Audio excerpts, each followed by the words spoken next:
24 on play action into my goals. All praise the most high while I'm grinding on the low. Ain't no competition when I'm focusing all in my zone. Say that it's a lonely road, but I ain't scared to be alone. I do it my way while these moves criticizing. Bank going up, but they true value minimizing. Saying I'm defiant cause my ore shining with no diamonds. I trust fate to have faith that it's God designing. All right.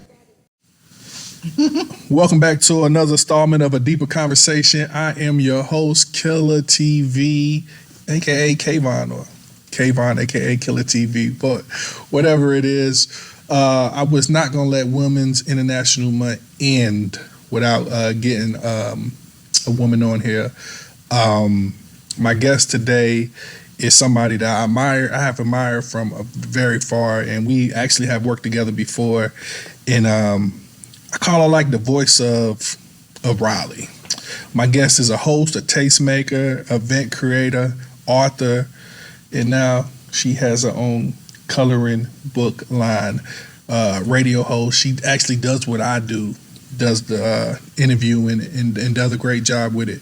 To the show, welcome, Miss B. Nicole. Oh my gosh, you can introduce me anywhere. Like that is some big love. Hey man, you are one of them ones. Like you are one of them ones, and every time I see you, your energy's always great, and you're always really upbeat. The conversation that we had before this was like amazing, and I'm hopefully we can recreate some of that conversation We got this. we just had.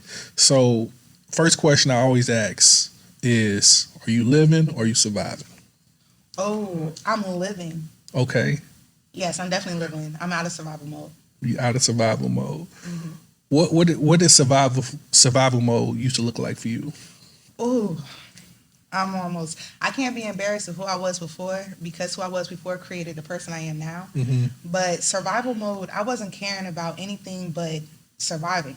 Mm-hmm. Like literally my head was above water, just making sure I was barely making it in every way, from Mm-hmm. my personality down to my clothing, down to my home, and what I put my money into. Mm-hmm. Even the product of my creativity was in survival mode. It Yes. was only a fraction of what I could create. Yeah, got you. Now let's let the people get to know who Miss B. Nicole is. Where are you from? Born and raised in Plainfield, New Jersey. Plainfield, New Jersey.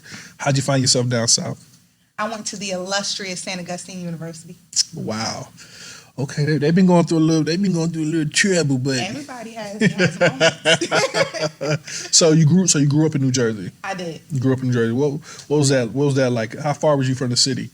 That's like a 45-minute ride. Okay, to get to New York. Mm. Mm-hmm. And how'd you like living up north? I mean, I'm born and raised. The food is better. Respect. Sorry, y'all. Mm. Food is it. Mm. The people, the community. Mm-hmm. I love growing up in New Jersey because it's so multicultural Right. and diverse. Mm-hmm. Like I knew about a bodega. I knew about a $1.25 sub. Yeah. And juicy juice. Like I was ready. Yeah. I was born up north too, but I'm more claimed down south. Though my family moved down in like '92 down south and made a great life for us. So yeah, New York is not for everybody. Now, like I told you before, I was just up there this past weekend, and I was like, boy, I don't know how people do living up top. I just don't. I don't know how people do New it. Jersey, completely different though. New York, Jersey, definitely totally different. You can't drive around in New York. You gotta take the train everywhere. It's a little different. So what was childhood like for you? We definitely driving. Mm-hmm. Because you could walk around if you want to. Right. It's a store on every corner. They just all got different ethnicities running them. Mm-hmm. Definitely community based, community oriented. Mm-hmm. We got same issues everybody else has, Mm-hmm. but when it comes to like the community, I think you get a different experience. Okay. So childhood was good for you? I have 7 siblings. 7. Yes. Wow. All in the house at one time or At different times. at different times? Yeah. Wow. And what was little Miss B. Nicole's first ambitions? What was she in the mirror with the brush? Oh, I'm a childhood novice. Okay. I started as a New Jersey orator at 7 years old. Say that again? A New Jersey orator. What is that? Expound. So New Jersey Orator is an organization that basically creates speakers. from a very young age for competition. Okay, So nice. 7 years old, my mom dropped me off at this church. She was like, "You ain't doing football. You ain't playing baseball. Dance school is great, but you a talker." Yeah. So she sent me in there, and I used to have to memorize books and poetry and perform them all over the state and other states, and just represent my city. Yeah. Nice. When you get down south and get to St. Aug, what was your thoughts of going to St. Aug, going to a illustrious HBCU? What was your thoughts? Well, I didn't know what I was getting into. I just knew I wanted to go to school. Word. And St. Augustine accepted me as I was. So I was able to come here, and it changed my life because HBCU culture is one of the most rich cultures that you could ever experience. Absolutely. It is diverse without being different. If that makes sense. Yeah, absolutely. Did the party scene eat you up, or did you enjoy that? Well, yes, I enjoyed the party scene, but not like other people. I was an RA. So you asked me about survival mode, right? Yeah. I came from a big family. We didn't have a lot of money. Yeah. I remember I worked 2 jobs my high school year as a senior. I sang in 4 choirs, and I was the Ebony Suburbanite, which is a debutante. Okay. My mother, on my senior trip, she was taking change out the couch cushions and taking them to the coin master and cashing it in so I can enjoy my trip with my friends. Yeah. So when I got to school, I flew out here by myself. I had a trunk of clothes. Wow. My aunt, my mom's best friend, Black people, we got a bunch of aunts. Yeah, absolutely. She went to that school. That's why I applied there. She dropped me off. The first whole 24 hours, I was by myself.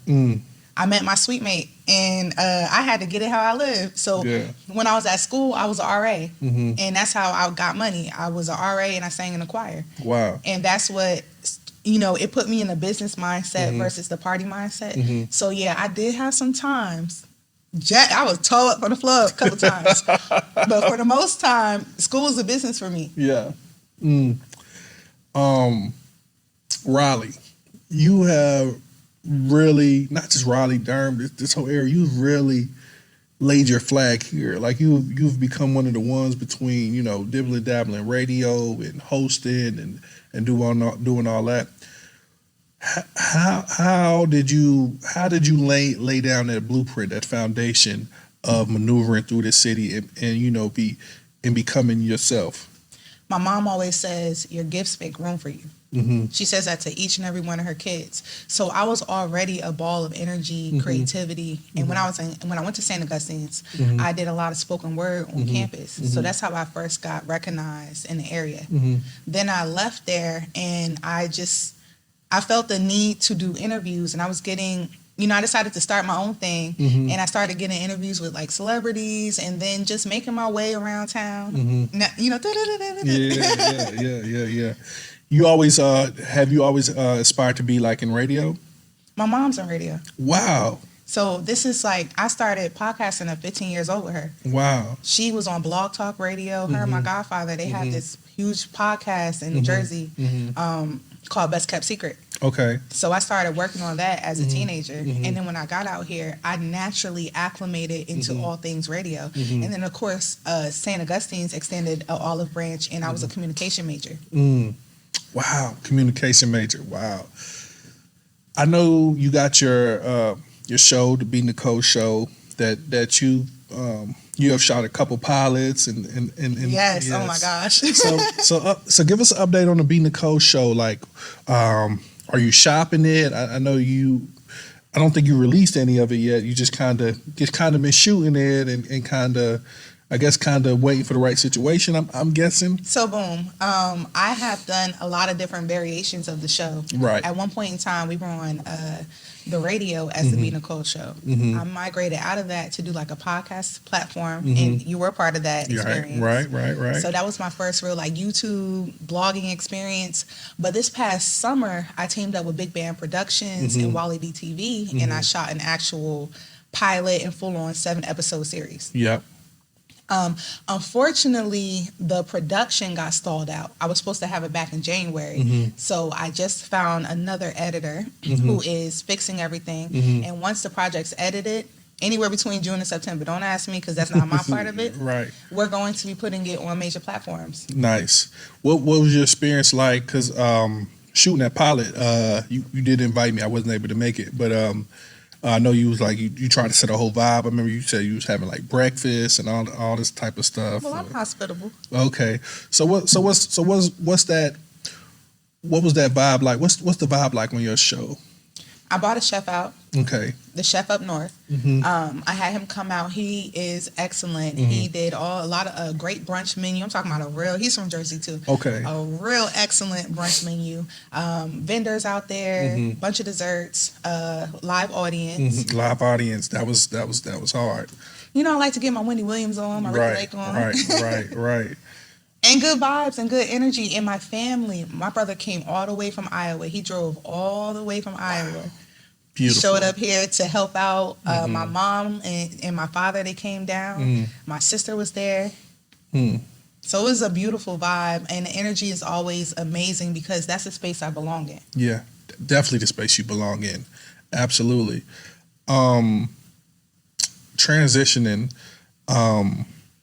to your coloring book. I want everybody to get a great look at that. How do we get here? How does a little girl from Jersey that used to probably color in her own coloring book, now she's has her own coloring book? How did this happen? One day my sister was like, you should do a coloring book. And I was like, you know what? I probably could do a coloring book. My mother also was like, you should do a coloring book. So they kind of birthed the idea. And then when I figured out how to do it, I felt like I could do it. One of the main things about this coloring book is to celebrate bodies that look like mine. You know, a lot of times when you get a coloring book and you see the pictures in them, they're always like a Barbie doll type of picture, but there's never a fluffy Barbie. And not one that celebrates you being your size that you are and still being active. So that was the vision behind it. I wanted people with bodies like mine to have a space where they can enjoy exercising without saying, you need to do crunches like that. You need to do this type of squats. Like, no, you can jump rope, you can box, you can swim. Yeah. Have you always had self-love? Yes. Nice. Yeah, I've had self-love. Always. You know, I've been plus size since I was 10 years old. Okay.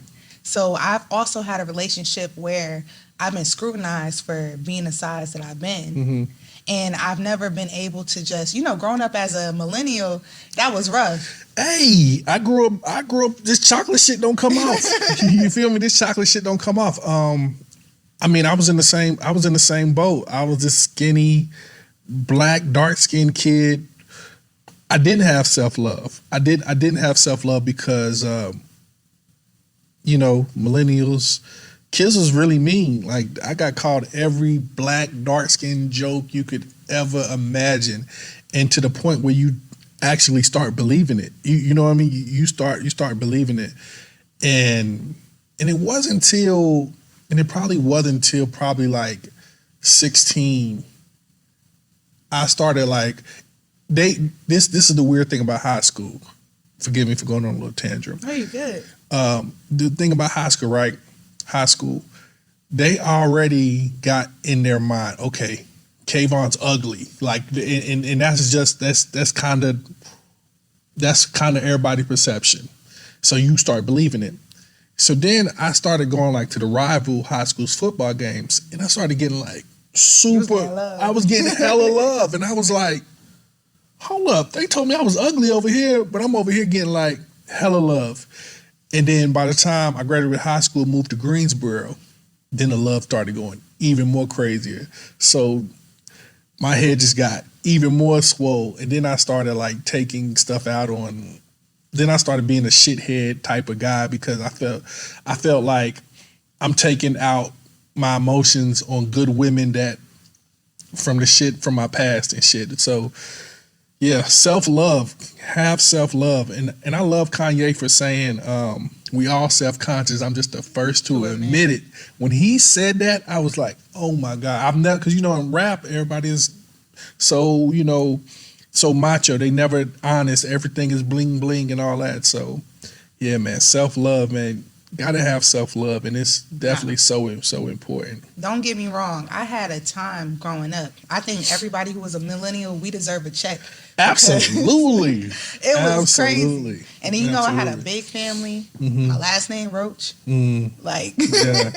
I had a rough time. But recently in therapy, we talked about something. Yeah. She was like, you are one of the most confident people I know. You can spit out 10 to 20 things that you Yes. love about yourself immediately. Yes. I think your issue is trust.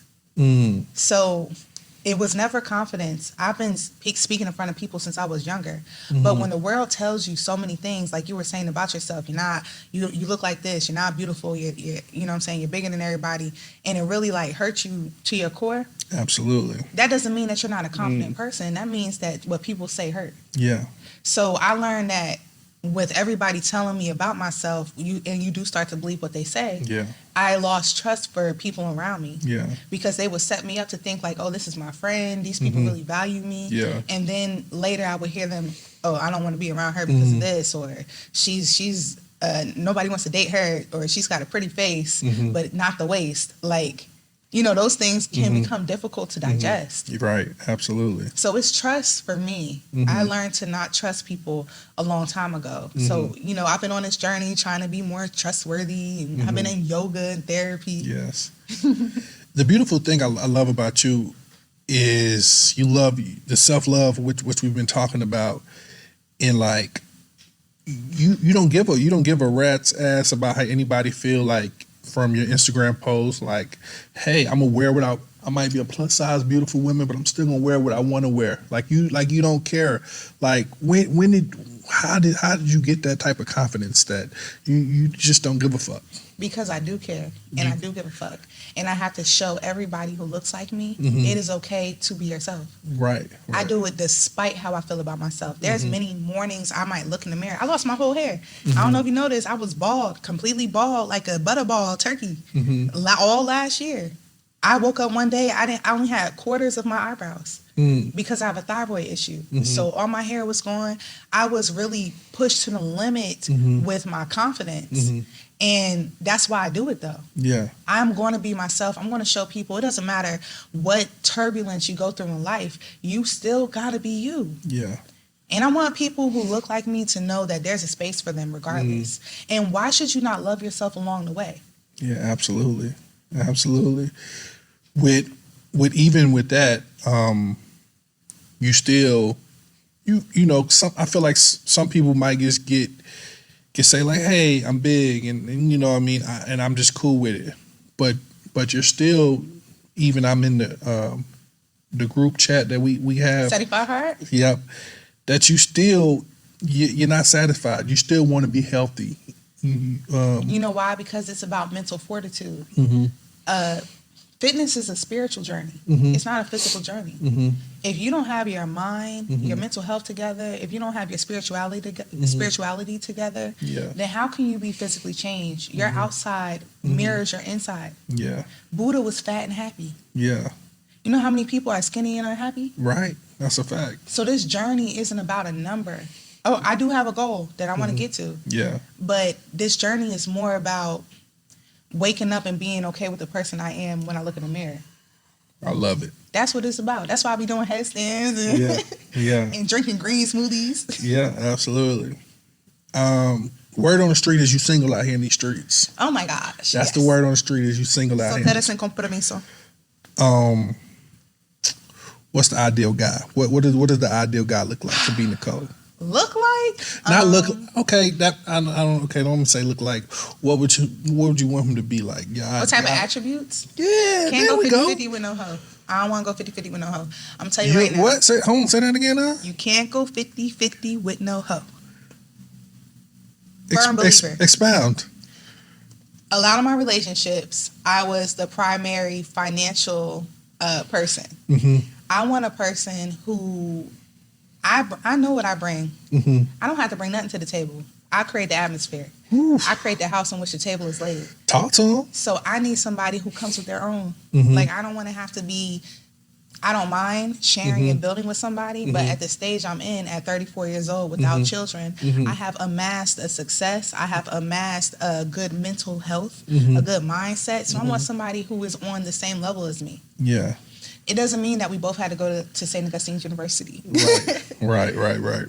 But it does mean that you have to be able to mentally spar with me. I want you to have a good head on your shoulders. I want you to love your family, be family oriented, financially stable, make good choices. Like, I want, my checks are like real life things. Are you happy? Yeah. Don't bring that mess to me, because I don't want to get your energy by accident. Yeah, absolutely. And where are we approaching? Where are these guys approaching women at these days? 'Cause I feel like the dating scene is a little weird. I don't know, but I feel like it's a little weird out here. I don't know. Oh my gosh! Yes, all the foot men, they be coming. All the butt men be coming. Every type of. Hold on, what you say? The foot men, like the guys that got like foot fetishes and stuff like that. And there's nothing wrong with having a fetish. There's nothing wrong whatsoever. But that's what they come through the door with. And when you're a plus size woman, you are very much so fetishized. Okay, I get it.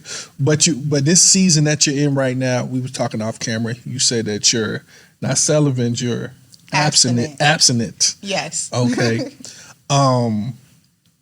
So we gotta get you the right guy to get that off of you, or you want to. How long are you willing to keep his abstinence going? Do you know that the man creates the placenta around a baby? I think I've heard that. I think so. I think I should know that. 3 kids in. Do you know that if a man doesn't detox himself 3 to 4 months before you have the baby, you'll have a terrible pregnancy? Really? So it's not a time limit for me. I need somebody to match my energy in that way. I want somebody who is holistic in health. If they come along, or they're ready and prepared to take a journey like that, I don't want to give my body away frivolously. I want to give my body away with purpose. Yeah. So I'm not necessarily saving myself for marriage, but I don't want to enter in another situationship where I walk in and somebody, and you're just so easily okay with having a relations with somebody and we just had relations. My body is very important to me, and yours should be to you enough to respect me. Yeah, absolutely. How do you not let failed past relationships hinder your future relationships? I'm not holding nobody's past against them, and I hope nobody holds my past against me. The version of myself I was before now, this journey I've been on, I'm not proud of her. She helped me get here, but I understand that everybody has another them. So I'm open. If you're open to change, I'm not going to hold what happened to you before against you, unless you was with me before. Then I'm holding it against you. Like all my exes, they can't come back. No spinning, spinning the block. Skirt, no spin the block. None. Come on, be Nicole. Come on Had now. a baby on me. Walked in, was in the bed with the baby mama. Damn, brother. Sorry. Damn, brother. But y'all can continue to stalk my Instagram. Damn. They out there stalking. Yeah, if I pulled up my Instagram right now, I'd be like 1, 2, 3, 4, 5. So they be in them DMs. No, they be in my views. They stay watching. They stay watching. Absolutely. Black women in this industry right now, how do you feel like the landscape is right now for black women into the industry? Last week we had Jess Hilarious and Lauren LaRosa going at it, somewhat. Do you feel like black women should be sticking more together in this day and age, or I feel like it was marketing. They just dropped the Boy Is Mine video. I seen that. Yeah, seen that. I believe that a lot of this stuff is set up. Us as a community, we're lacking cohesiveness in general. I don't think it's just women against women or men against men. I think we need a roundtable conversation with everybody who looks like us. We don't have that togetherness. We haven't been raised with each other. Our values are being lost. There are industry plants. There's nothing wrong with the Sexy Red, right? But there's also nothing wrong with the Oprah. We're not showcasing our morality anymore. And I think that is decreasing our vibrations, honestly. Really? So what advice would you give to the next generation, to to the next mass communication young lady that's trying to break into the field. She got her podcast. She's doing journalism. What advice would you give to that young lady? Do it all. Do everything. Don't let up. Put your foot on the gas. Mm. Do what you can, and when you can't do it, don't feel bad you couldn't do it. Try it again. Really, I love it. So who you listening to? You listening to in music? Like it's been crazy with the women going crazy in hip hop. I've never seen an era with so many women just killing it. You know what I mean? It's probably more bigger women artists right now than men. I don't think that's a stretch by saying that. I'm going to stretch you out with my answer.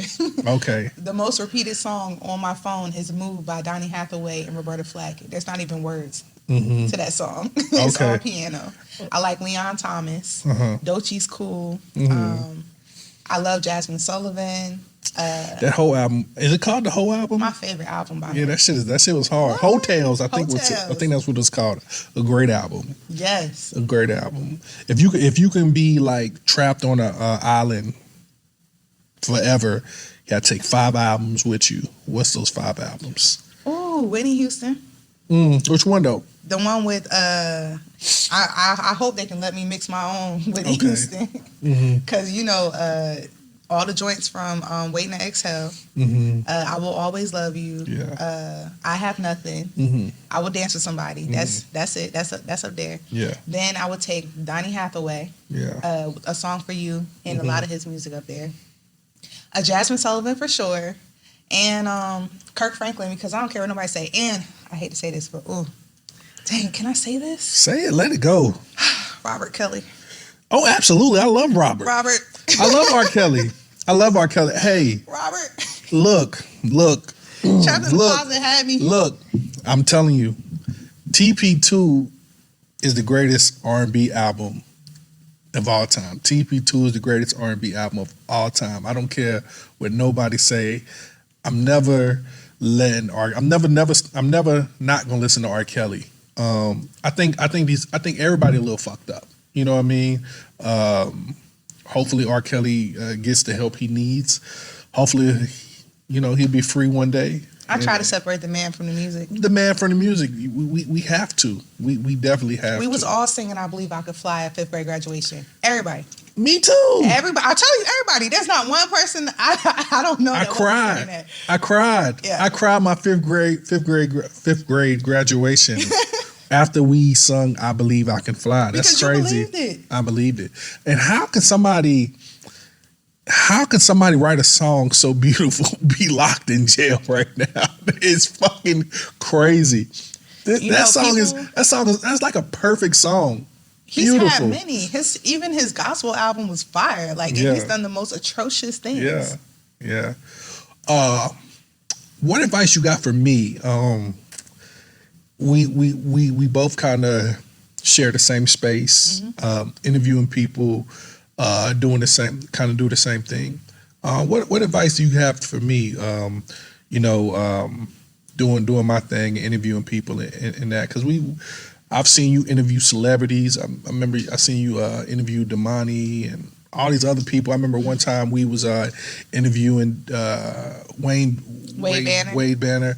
What advice do you have for me in this space? Well, one, I admire you greatly. I think that you have created an impeccable footprint. I watched the stuff that you send stuff, but I was watching whether you sent it or not. I thought it was great. I was like, dang, I'm slacking. I need to get on it. My advice for you is don't let the building hold you down. Like, don't let the margin, where you're staying, where you are. It doesn't matter if you go here, if you go to California, if you go to New York, wherever you go, you are your brand. So you just continue to let your voice be heard, because I know people are looking for you. There's a space for you. You've created your own space. Yeah. So just keep on keeping on. Don't give up. Absolutely. Thank you. That's because it's hard. It's hard. It's hard. Salute to Hector and TMG family, man. We've got locked in, and the shit just keeps going up, and being locked in with them has been excellent. And I've definitely seen the numbers rise, but sometimes you get them days where you be like, man, I ain't doing enough. Like, I'm not where I want to be. Like, how? You can't worry about the numbers. Yeah. Because every great experience I've ever had came from a humble start. So I might have met somebody at the subway. I might have met somebody in a rainbow, because I love rainbow shots. Yeah. And it served me in a completely different way. As a matter of fact, I'm an educator. In my first 7 locations that I was a teacher in, I was horrible. Yeah. I was the worst teacher you could think. Not because I didn't have a good background teaching with kids, but because I wasn't able to hone my skills, and I had to go through all these trials and tribulations to get to the next step. So when I got to my last teaching position, within 3 months, I was nominated for Teacher of the Year. Wow. I was doing things that nobody would ever believe. I'm teaching in English and Spanish. Like I'm like kicking in the doorway, been the fourth floor. I'm killing it. And it took those 7 times for me to mess up, for the 8th time to be what I needed. Wow. So don't worry when the numbers don't look right. They might not look right today, but you could wake up tomorrow. I remember I went viral one time. I went to bed with like 30 views and woke up with 1 million views. Wow. So it's whatever. What video was this that you had 1 million views? Stupid. It was the most dumb video. Wow. It was like somebody had put some meat, shawarma meat and something. I just reacted to it. I was like, yeah. And I woke up, I had like 1 million views. I was like, dang, I'm going viral right now. Yes. That's beautiful. That's beautiful. What would be your dream interview? Your dream interview. A few people that you would love to sit down with. My mama. Got to. Yeah. Because she's been doing it. I mean, she was working with Whitney Houston back in the day, doing A&R with Trumpet Records, a subsidiary of Arista Records. So to interview her is a dream of mine, and I will do it because she's my mama. That's easy. That's easy. Let me think. Who else would I do? Oh, Michelle Obama. Beautiful. Beautiful. And Ricky Lake. Ricky Lake. Ricky Lake is my. That's like the GOAT. That's I used to watch. Yeah, when I was a kid. I fashioned a lot of my setups after her. I studied her. I love Ricky Lake. Yeah. The 90s. Oh, Queen Latifah. Yeah. The whole cast of And Living Single. If I could interview them. That'd be dope. And Sinclair's father used to be a pastor at St. Augustine's. Nice. I don't know her. I can't think of her real name at the moment, but her actual dad was local to the area. Oh wow! I think my dream interview would have to be J. Cole. Really? Yeah, because you know, Dreamville next week, whatever. But both the same age. I grew up really close to Fayetteville, and I just think we might share a lot of the same things, and you know what I mean. I just thought it was super dope for him to have the foresight to understand, to think bigger, and was like, yeah, I'm probably not gonna make it in Fayetteville. Let me go up north, and I just kind of want to pick his brain from that time of when he went to like New York and he was trying to figure it out to getting to where he is now, because that 18 to 21, those years you in college and you trying to figure it out, and you from the South and you done navigated and made it in New York. I'm like, yo, how did that happen? Because I didn't even when I wanted to be a rapper, I would have never had the foresight to want to think to go to New York and do all that. And he used school as his hustle, you know what I mean, to eventually get to Jay-Z. So I think J. Cole would definitely be my dream interview. That would definitely be the one for me. I think you could do that though. Probably. I think let's let the world manifest it. It's done. Like you manifested. Yeah. You're full of melanin. Yeah. Let the world manifest it. Yeah. Anything else you want to leave the people with before we go? Plug it all. This is just plug it all. Go to thebenicoleshow.com. Please buy my book. It's on Amazon. Yes. Fluffy Girls, Get Active. It is a interactive journal and coloring book. Okay. We got a lot of people that watch this that's not from right here in North Carolina. If they're not from North Carolina and you can't hand you one yourself, can they get this on Amazon? Yeah, they can go right to Amazon. Nice. Just type in Fluffy Girls Get Active and go to Amazon, and it's only $12. So grab you one. And even if you're not a plus size girly, it just has I have little tips in here Like consult professionals, consider getting advice from fitness professionals or trainers to ensure your activities are suitable for your fitness level. Or join a group fitness classes or sports teams can provide social support and motivation. There's places for you to put things that you like to eat that are healthy. So, it's really for anybody. And if you like to color. Yes, I will be buying one of these and taking them home to my daughter. I like this one. Sis, spice up your day with some moves. Skip the elevator for the stairwell dance, stroll on your lunch break, or strike a pose during your TV time. Draw your favorite plays, bust a move. Who came up with this? Is all your brain? Yeah. Nice. In the show, and you said we're getting the show maybe this summer, hopefully. Hopefully, we'll get it this summer. Hopefully. And I have the pink tea. Okay. The what? The pink tea. Explain, what's the pink tea? I'm so excited to talk about this. Nice, let's go. The pink tea is June 21st on Juneteenth weekend. It is an all pink tea. I'll be honoring women of, the community.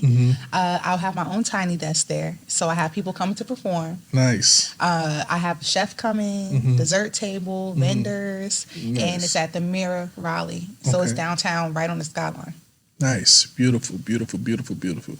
B. Nicole, I wish you nothing but the best.